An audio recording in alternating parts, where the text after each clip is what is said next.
dipersembahkan oleh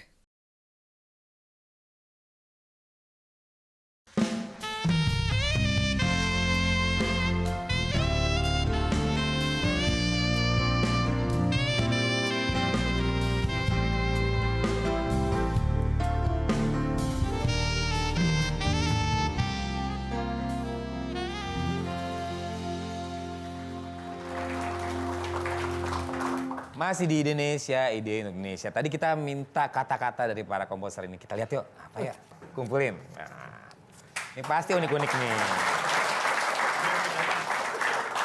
nih. Nih dari Febri nih, hurufnya kelihatan nih. Hurufnya kelihatan masih generasi paling baru. Kita sama. Ini ada gambarnya nih pasti orang Jogja nih. Duduk bersama. Kita sama duduk bersama. Kita duduk bersama. Nah sekarang Glenn. Yes, ini nyambung. Kisah hati. Yeah. Keren banget nih. Nah kayak gimana? Sekarang kita tugaskan Glenn untuk mewakili mereka untuk menyanyikan. Awesome.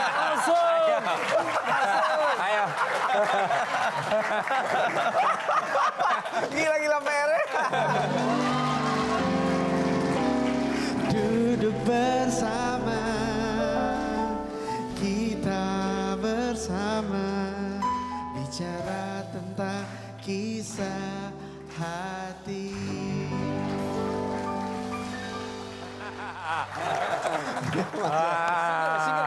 Single pertama. Luar biasa.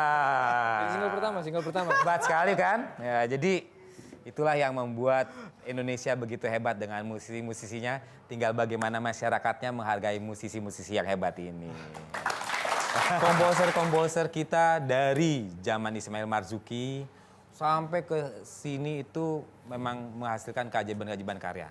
Yang hebat itu adalah di saat kita menulis dari sesuatu yang tidak ada, tiba-tiba bisa terjadi lahir bunyi yang indah dan tidak terlalu lama biasanya kita datang ke sebuah kota di mana semua orang menyanyikannya. Itu adalah karunia yang besar buat kami, buat Indonesia. Yes. Ya, buat Indonesia. Dan semoga tahun-tahun ke depan tentunya kita berharap ada perlindungan yang baik buat para seniman-seniman kita. Amin. Karena perlindungan ini penting untuk kebahagiaan dan keuntungan bersama. Bukan hanya musisinya saja, bukan hanya penyanyinya saja, tapi para pendengarnya pun, para penikmatnya dilindungi hak-haknya untuk menggunakan karya-karya dari para seniman. Jadi kita perlu bersama untuk itu ya. Janji ya? Jangan beli bajakan ya, janji ya? Janji. Jangan ngedownload yang ilegal ya. Janji juga untuk kita Yang semua. udah terlanjur? Apa? Udah terlanjur? Yang terlanjur, ya kadang-kadang kesalahan bisa kita putihkan, tapi jangan kita ulang lagi ya ke depannya. Amin. Oke, mungkin dari Glenn punya harapan buat dunia komposisi, dunia komposer, khususnya ya, dari sisi komposer, bukan dari sisi penyanyi, ke depannya akan seperti apa? Iya, hari ini dunia bergerak begitu cepat dengan teknologi, Mas. Jadi artinya di era digital ini semuanya ibaratnya setiap yang teman-teman yang duduk di sini punya playlistnya masing-masing. Maksudnya lagu pilihan kesukaannya masing-masing. Artinya menghargai karya lagu itu penting banget dalam menghargai karya. Karena aku ngelihat bahwa ke depan ini bagaimana bangsa yang besar itu sederhana. Dia mau lihat bangsa yang maju atau berkembang itu dengan hal yang paling sederhana. Dia menghargai karya seorang pencipta lagu. Itu aja. Mulai dari situ. Mungkin dari Eros ada sudut pandang yang lain. Oke, dari hari pertama saya menulis lagu dan kemudian hari ini ada di sini ketemu dengan teman-teman ini, peran kita di sini memang di dunia ini memang setiap orang punya peran masing-masing dan kalau saya merasa peran saya adalah saya harus berkarya. Ya. Dan itu yang maksudnya saya jalani selama ini gitu. Saya selalu fokus dengan berkarya dan ketika dihadapkan dengan realita bagaimana mereka mengapresiasi karya saya dan bagaimana mereka memperlakukan karya saya.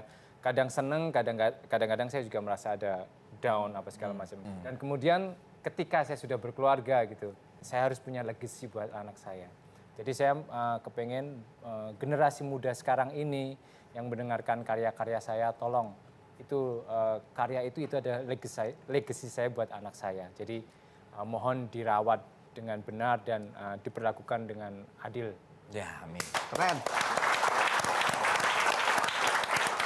Semoga yang disampaikan oleh Eros tadi juga mengetuk hati para pemirsa, semua masyarakat kita, termasuk pemerintahnya juga, untuk lebih serius lagi untuk membantu perjuangan para pendengar. Satu lagi nih, tentu kan Febri ini adalah generasi terbaru di antara kami ini. Pasti punya semangat yang lain lagi untuk mengembangkan musik Indonesia. Mungkin Febri punya titik mana yang kita harus perjuangkan bersama ke depan, dan adik-adik di bawah nanti juga menyadari bahwa ini adalah satu hal yang kita perjuangkan bersama. Kalau menurut aku, zaman sekarang itu banyak sekali gempuran budaya-budaya luar, terutama musik-musik luar yang bagus-bagus, Mas. Nah, karena sekarang ada kesempatannya, sebelum ngomong lebih jauh, aku pengen ngucapin terima kasih banyak untuk semua masyarakat Indonesia yang masih mau dengerin musik karya Indonesia. Terima kasih. Nah, terus kalau aku boleh mengajak teman-teman semua, terutama generasi muda, mari kita biasakan sharing hal-hal yang positif, tidak hanya musik aja, tapi hal-hal positif. Kalau misalkan di internet ada berita positif, kita sharing di sosial media kita gitu. Soalnya banyak ya di sekeliling aku, Mas Yofi, kita keliling-keliling, banyak sekali musisi-musisi muda, terus pejuang-pejuang kreatif muda yang karyanya bagus-bagus, malah jauh lebih bagus dari Hi-Fi kalau menurut aku. Tapi mereka entah kenapa nggak punya kesempatan banyak karena sekelilingnya itu mungkin kurang mensupport dia gitu. Jadi mari kita semua sama-sama, terutama generasi muda, punya kebiasaan untuk ngebagi hal-hal yang positif. Dari situ mudah-mudahan musik-musik Indonesia yang positif, yang punya karya yang beneran bagus, punya lirik pesannya bagus, juga bisa tersebar dengan bantuan kita semua.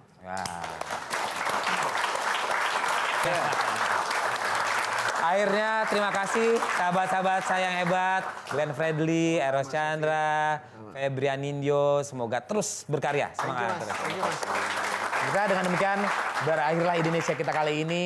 Cinta budaya, cinta Indonesia.